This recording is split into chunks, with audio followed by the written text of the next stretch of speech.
పంచతంత్ర కథలకు స్వాగతం. చిత్రగ్రీవుడి తెలివి, బాటసారి బంగారు కడియం. అనగనగా ఒక అడవి. ఆ అడవిలో ఓ మర్రి చెట్టు. ఆ చెట్టు మీద ఎన్నెన్నో పక్షులు ఉంటున్నాయి. ఆ పక్షుల్లో ఓ కాకి కూడా ఉంది. దాని పేరు లఘుపతనకం. ఒకరోజు తెల్లవారుజామునే వేటగాడొకడు అడవిలో నూకలు చల్లి వాటిపై వలపన్నాడు. వలపన్ని చెట్టుచాటుగా దాక్కున్నాడు. తెల్లగా తెల్లారింది. పావురాలు కొన్ని ఆకాశంలో ఎగురుతూ కింద భూమి మీద నూకల్ని చూశాయి. ఆకలనిపించింది వాటికి. తినాలని ఆశపడ్డాయి. కిందికి గుంపుగా దిగసాగాయి. ఎక్కడికి అడిగాడు చిత్రగ్రీవుడు. అతను ఆ పావురాల రాజు. కింద నూకలున్నాయి, తిందాం అన్నాయి పావురాలు. ఆగండి హెచ్చరించాడు చిత్రగ్రీవుడు. ఆగాయి పావురాలు. తొందరపడవద్దు. మనుషులే కనిపించని ఈ అడవిలో నూకలు ఎక్కడి నుంచి వచ్చాయి? ఇందులో ఏదో మోసం ఉంది.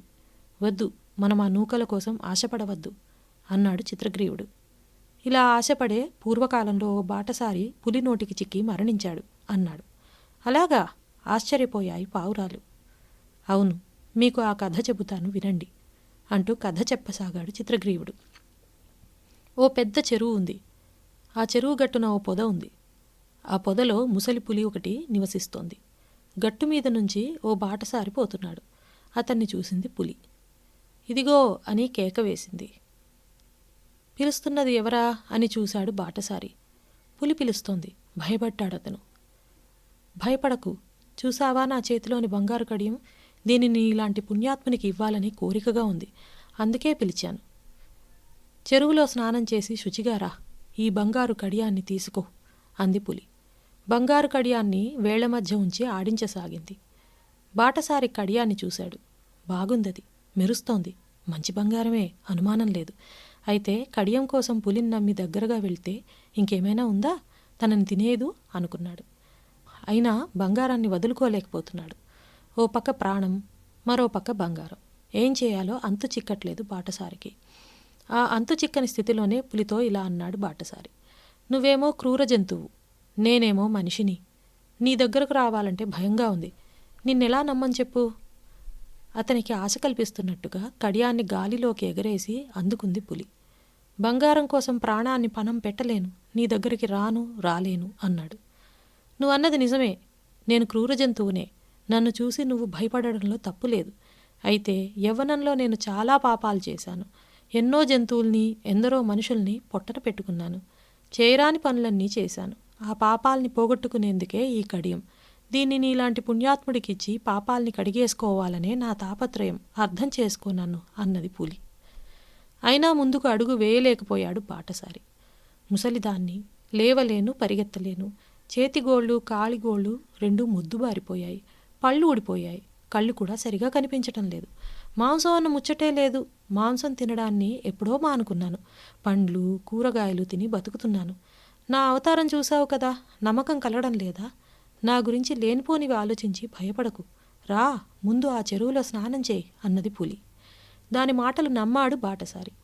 పులి మాటలు నమ్మాడనడం కన్నా బంగారం మీద ఆశ ఎక్కువైంది అతనికి. బంగారు కడియం కళ్ళ ముందు కదలాడుతుంటే స్నానం చేసేందుకు చెరువులోనికి దిగాడు. బురదగా ఉంది లోపల. కాలు పెడితే జారిపోతున్నాడు. అయినా తెగించాడు. అంతే, బురదలో దిగబడిపోయాడు. కాలు తీద్దామంటే రావట్లేదు. భయపడ్డాడు. రక్షించండి బాబో, రక్షించండి కేకలేశాడు. అరవకు, నేనున్నానుగా, నేను నిన్ను రక్షిస్తాను అంది పులి.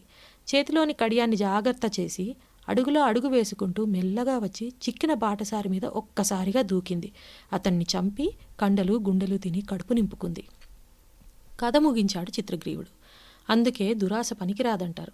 దురాశకు పోతే ప్రాణాలే బలిపెట్టాల్సి వస్తుంది. అడవిలో నూకల కోసం ఆశపడితే మనకి అదే గతి పడుతుంది. అందుకే వద్దంటున్నాను అన్నాడు చిత్రగ్రీవుడు. ఇలాంటి కథలు చాలా విన్నాం అందో ముసలి పావురం. నీకన్నీ అనుమానాలే.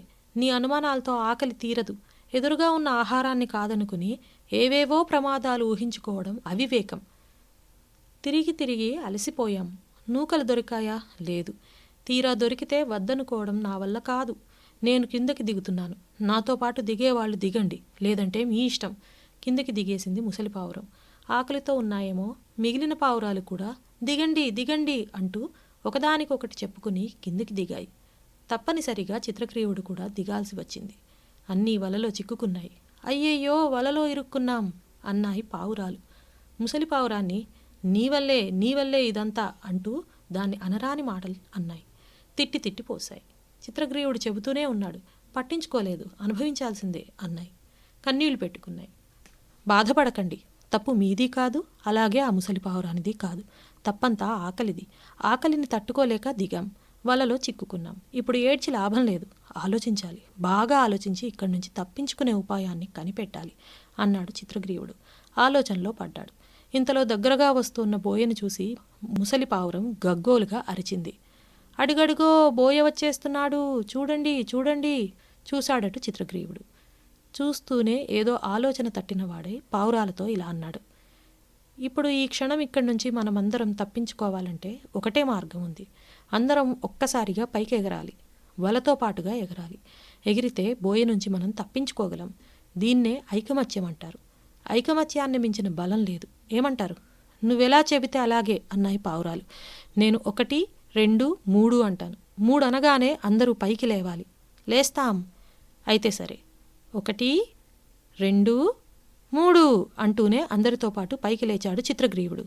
వలతో పాటుగా పావురాలన్నీ పైకి లేచాయి, ఆకాశంలో ఎగరసాగాయి.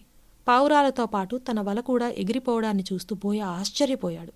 పావురాలు పోతే పోయాయి, తన వల దొరికితే చాలనుకున్నాడు. ఉష్ ఉష్, ఏయ్ ఏయ్ అంటూ కేకలేశాడు. పావురాలను చూస్తూ కింద పరుగు తీశాడు.